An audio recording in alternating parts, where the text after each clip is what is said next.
Ian, obviously all the talk, recently was all the reshuffling of the lineup and all the short notice and all that. But now that it's all settled in, it's fight week. I feel like a lot of people are dialing in on this fight. Is it feeling like a big moment and a big fight for you? Absolutely, yeah, 100%. I've said it, like, I'm doing stuff differently in this game. I'm undefeated, I'm 26 years of age, and I'm putting on a show every time I go out there. My striking skill set is unbelievable, and I feel like the more I compete, the more I fight, the more people are going to see just how good I am, and that's something that excites me. This has not been a tense build-up, right? I mean, you've been quite kind of reserved. Was that by design, or was it just the way you were feeling at the time? No, it was absolutely a conscious decision. I wanted to really strip back all of the kind of rushing feeling and really be present in the day, really be present with my family, my friends, my team. I played a lot of golf this time to just really take myself out of the hard work of training and that mental grind, because for me, if I want to be a champion, live that championship lifestyle. And that championship lifestyle isn't just grind. It's enjoy every day. It's enjoy the people you live with. It's enjoy the people you train and travel the world with. And I feel like I'm a better human when I have time to myself to be present, away from social media, go play some golf that I love and adore, and then I come back and I hit the ground running Monday morning, and I go away again on Friday night, and I play some more golf, because that makes me happy. And a happy me is a dangerous me. Can you talk about the inspiration of the T-shirt? Is it worried about, putting out some bad karma, or is it manifesting things? Have you seen every bit of merch I've ever released before any fight? It's always, I've won this fight, we're thinking about the next one. Look, it's the tally T, it's 15-0. This is meant to be me and Conor representing Ireland on the biggest stage. This is what I'm doing. I am representing my country on the biggest platform that I can possibly do it on. And I've already taken out MVP in my mind. I know how good I am, I know how elite I am. And it's just good time for me to go out there Saturday night and prove it. I wouldn't say the MVP was here earlier talking trash, but he wasn't the most respectful about you as a person. Cool. Are you expecting antics, press conference, face-offs? Are you expecting things to get a little tense? No. No. What's he going to do? You're going to fight on Saturday either way, right? That's the way I approach it. Regardless of what he says, regardless of what he does, Saturday night we get locked into an octagon together. So for me, like I said, being present, enjoying the moment, enjoying the fans at ceremonial weigh-ins, enjoying the fans at the press conference, and that energy that you can soak up and then use to go out there and reach a different level on Saturday night, that's what I'm here for. I'm here to put on a show. Last thing for me, I know the ultimate goal is world champion, but what do you think this fight proves? What does it prove to people? And are you worried at all that you win this fight and people just go, that was just the Bellator guy. He was never that good to begin with?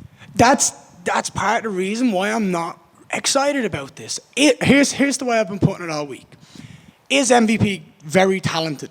Absolutely. I don't think there's anyone that would say he isn't very talented at what he does. I respect his game and his skill set. You have to, otherwise you're being an idiot. Do I think I'm better than him? 100,000,000%. Like, I know I am. My intelligence, my IQ, everything that I do, I just know I'm better than him. But he's had one win in the UFC.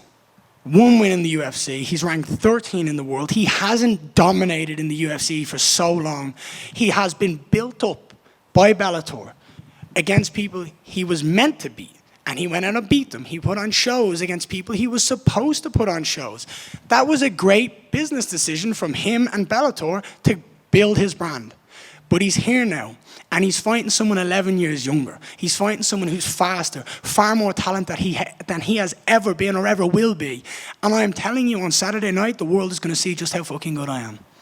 Ian, going off that, kind of the Bellator side, he had said in here too that if this fight happened in Bellator, everyone would be saying he's fighting a can.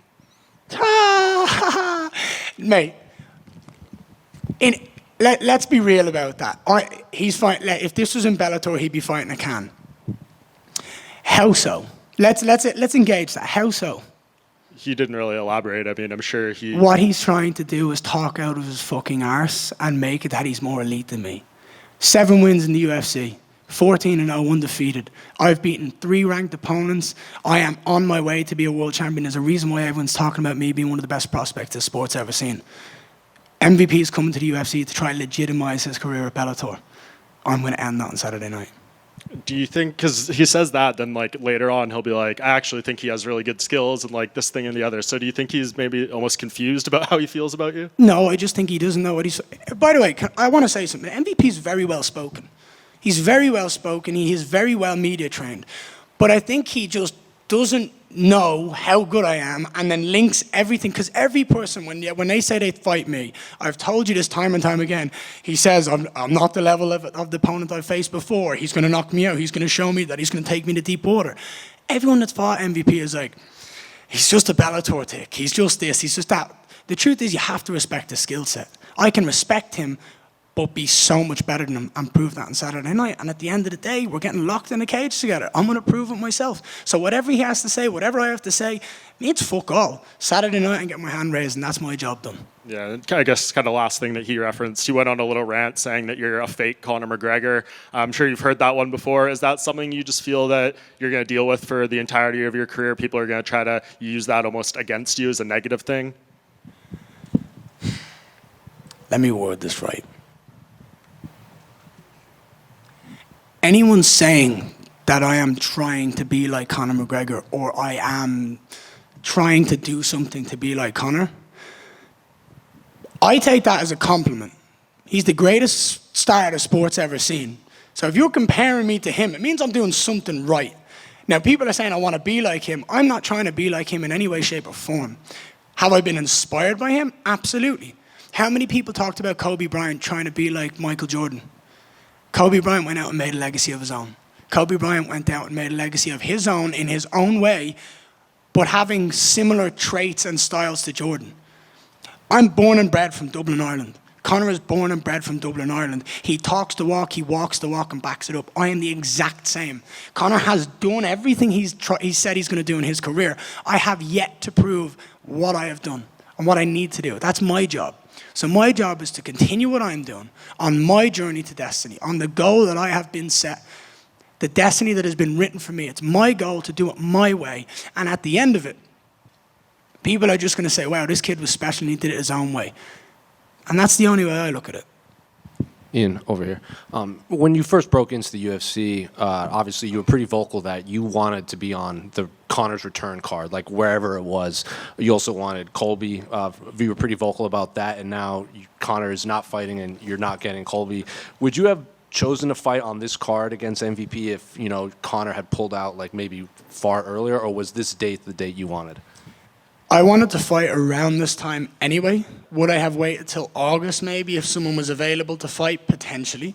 But it was too big an opportunity to miss, to pass up on, to potentially fight on the same card as Conor, regardless of who the opponent was. I've made it very vocal. I have zero interest in fighting MVP. I have no interest. What interested me was being on the same card as Conor. Now, I have to say, I am grateful that MVP took the opportunity to take this fight. I am grateful he said yes. I am grateful he's going to show up and he is going to bring it. But I was grateful because it was meant to be on a Conor card. Now, I'm going out here to steal this show. I'm going out here to show the world just how good I am. If Conor's not here, there's every reason that I can be the biggest name on this card after this fight's done.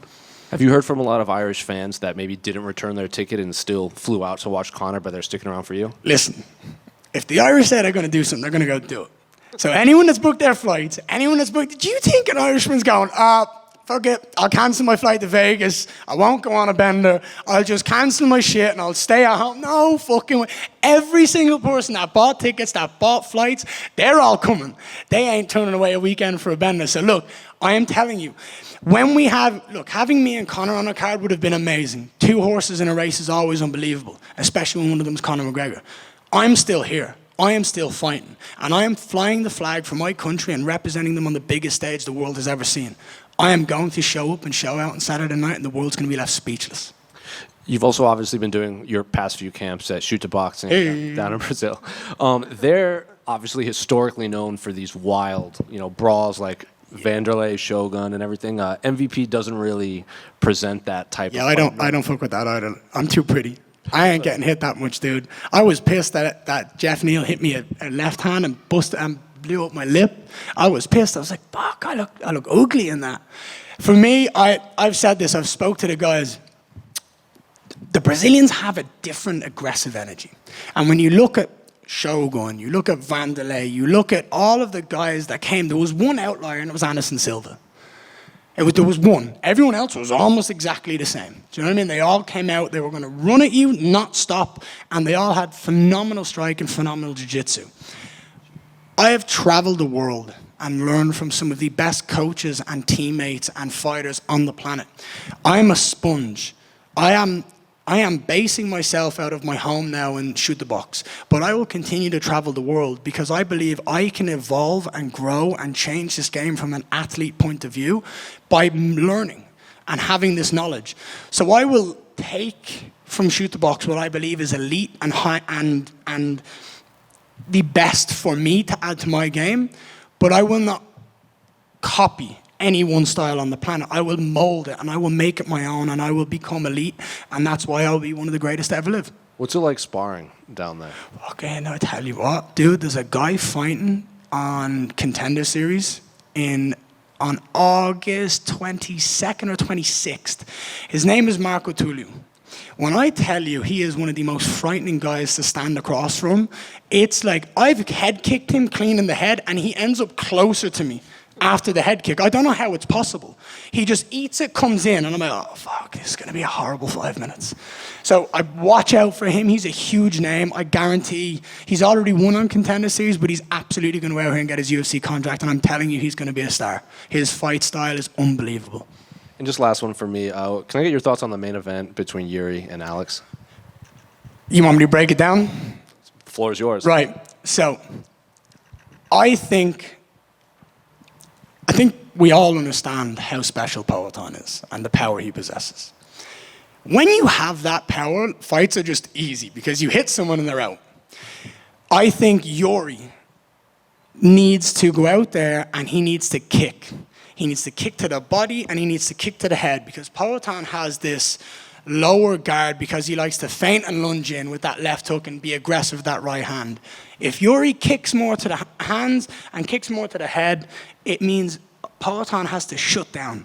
And that's the right style if Yuri perhaps got to have success. You need to put him in a box and make him open up. It's a lot harder said than done though, right? That's the way I would look at it if I was Yuri. Obviously, you could try to take him down, but I don't think that's how the fight's going to go. Poatan is one of the best kickboxers the world's ever seen. He has power for days, and he has technique. His calf kicks are unbelievable. His left hook is just dynamite. I really feel like he's awkward for everyone because of that. And truly, I think he scares the shit out of people when he stands across him and he's just like that stone. I just think it's such a tough fight for everyone in the division that he's going to win this one by a spectacular knockout. And I don't think anyone's going to be surprised by that. Ian, over here. Where would a win, especially a knockout over MVP, he hasn't been knocked out since 2019, where would that put you in the division, in your opinion? Probably 2 positions up because he's ranked number 13 in the world and he's not done enough to garner breaking up to the top 3. So I believe I'm going to be fighting for a world title in a year's time in Las Vegas, Nevada, International Fight Week. This fight obviously moves me up the ranks. I believe it will probably put me above Colby and Gilbert, and they might move Jack Della Maddalena up, and I'll be breaking into the top 5.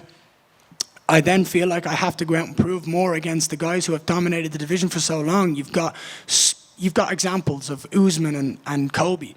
I believe I need to beat these guys before I step into the octagon for a world title because I need to prove that to me, to the world, and then go out and do what I do is dominate. It seems like the one name who doesn't have an opponent right now is Shavkat Rakhmonov. Do you see that as a potential opponent with a win here? Fucking right I do. 18-0 undefeated, 18 finishes. I'm game for that. I do believe that after Leon and Belal, he's going to be fighting for the world title. I think he makes the most sense to be next. So me sitting here saying I'm going to fight him next doesn't make sense in my mind. But absolutely, that's a fight that's going to happen down the line. I think both me and him stylistically match up well. We sparred together. I mean, I've shared the cage with him in Killcliff. Down training with Henry Hoof. I've sparred him, I've learned with him, we've spoke, you know what I mean? He's a phenomenal fighter in every aspect of the game. I have nothing but respect for him, and to go out there and take his O and him to try to take my O, that's going to be a fight. I would love to do that for a world title. I would love him to get the world title and then for me and him to fight and take his O and take the belt. Ian, right here down the middle. What's up, pal? How are you? It's always good to see you again. It is great to see you, man. I have a question. With Shootbox, is the reason you guys such a great fit because you're already blonde and you don't have to bleach your hair? I've been telling them they all dye their hair blonde so they can have striking like me. That's what I keep telling them. And they all get annoyed. They're like, no, we did this for you. I'm like, yeah, all right, whatever. You guys see my striking and you said we should dye our hair like him. Now, I feel like I have a very family-orientated lifestyle. I have a very passionate, caring emotion about me. And every single person that walks through that door has a very similar feeling. They have so much care. They love their training partners so much that they're all there to help them no matter what they're doing. I feel like they are just different. They are just different and their energy is amazing, and it's a pleasure and an honor to be a part of Shoot the Box as a team. To anyone at Shoot the Box who's listening, ci amo famiglia, ti amo junto. I thought it was a crime that while the fans in Dublin were excited for Conor and Mike to get a press conference, that they didn't add you and MVP to the presser announcement. Is that what needs to happen when they rebook it? I think it would be stupid not to. I think absolutely I should be there.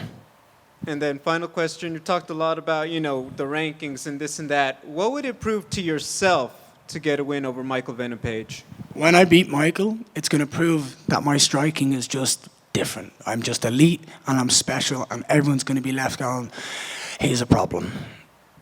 Just over here. How are we? Good. How are you? I'm great. It's good to be here. You spoke about the title picture. Obviously we've got the world title coming up in Manchester. How do you think it goes down between Belal and Leon? I've been saying this for so long. I think Leon is so clean. He doesn't make a lot of mistakes. And when you don't make a lot of mistakes, it's hard to capitalize. He's so talented in all assets of the game. Obviously, I have trained with him and spent time with him, and he's phenomenal. He's phenomenally talented.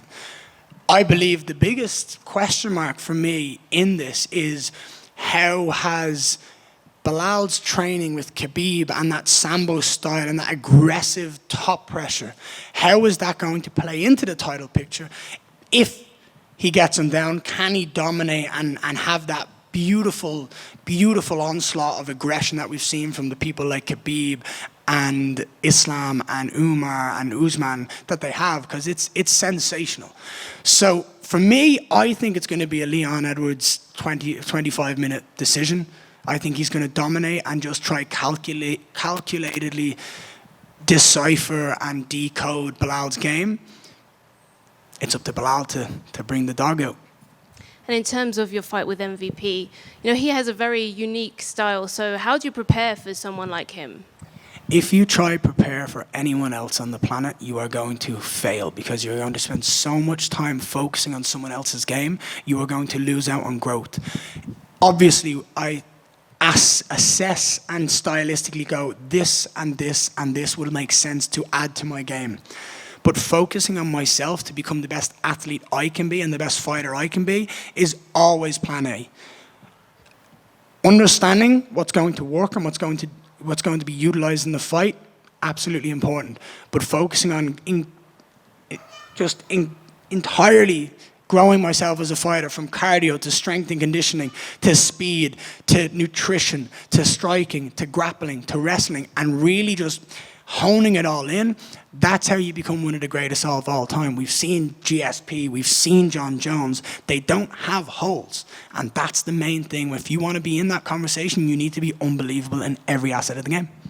And talking about holes and his game, his style, how would you break down his style? Because he has his hands down a lot. What kind of openings do you see? The hands down is so that you don't see the shots coming. A lot of people don't have a very good peripheral vision, especially when we're all doing this nowadays. We're all sitting here looking at our phones and swiping. It's hard to see so far. Another reason why when I go play golf, I don't have my phone. I'm looking so far, I can see a ball 350 yards away. I'm like, there it is. It's practicing. It's using your eyes. It's using the muscles that you see. It's everything. And for me, my eyes and my intelligence are the biggest thing that I have. My fight IQ is unmatched, I believe. And again, I have to prove that.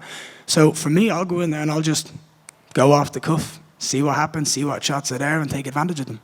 And when you look at the fight in your mind, how do you see it playing out?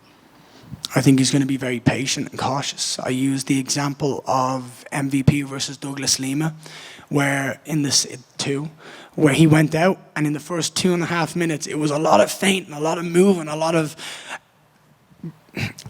trying to get Douglas to open up or throw and respond. He only threw 2 shots. And I think he's going to respect me, and I think he's going to understand how talented I am, and he is going to come out with a similar style to that. And if he doesn't, I'm going to finish him even faster. Thank you. Yeah. Ian, just 2 quick ones. Yo. Just 2 quick ones. How was that time out in Brazil? Did you go eat in Brazil? It was good. Yeah, it was good, right? It's different. It was good. So just going back to the fake Conor McGregor comments, he kind of expanded on it a little bit. He said he's the fake Conor McGregor. He's the BBL version. He called you BBL Garry. So do you have a nickname for MVP? Dead. Simple enough. And Kevin Holland actually spoke about his fight with him. And he said they talked afterward after the fight was over. And at his last fight, he was asked about it. He said, what did you say to him? He said, did he tell you guys? No. He said he was kind of greasy, right? Kevin Holland compared him to trying to grab a wet bar of soap in the shower when he went to grapple with him. Mm-hmm. So when you hear things like that, when he might be greasy, what do you think about that? What's he trying to imply there, out of curiosity? Is there a hidden thing he's trying to imply there without going all in? Hit me with that. What do you feel like? I couldn't tell you. From what he told us, he said it was when he went to grapple MVP, he said it was hard to get a hold of the guy. Well, yeah, he's like a fucking twig. He's skinny. He's going to slip out. Do you know what I mean? I don't know if he shaves his legs and stuff or he shaves his arms, but that makes it hard. Have you ever tried to grab a fish? It just slides out of your hand. When you get sweaty, that's why we see so many people shoot for takedowns early, because people are dry. Then later on it goes in the fight, we see people slip off and end up in positions they didn't want to because they jump it and, oh shit, it's slippy. And a lot of people don't train with no tops on ahead of the fight. And I think it's ridiculous, because you need to put yourself in the exact position that you're going to be in the fight. Cup on, gum shield in, gloves on, let's go. So I haven't got an idea of what he's going to be like to grapple, because I'm going to strike with him and I'm going to punch the mouth off him.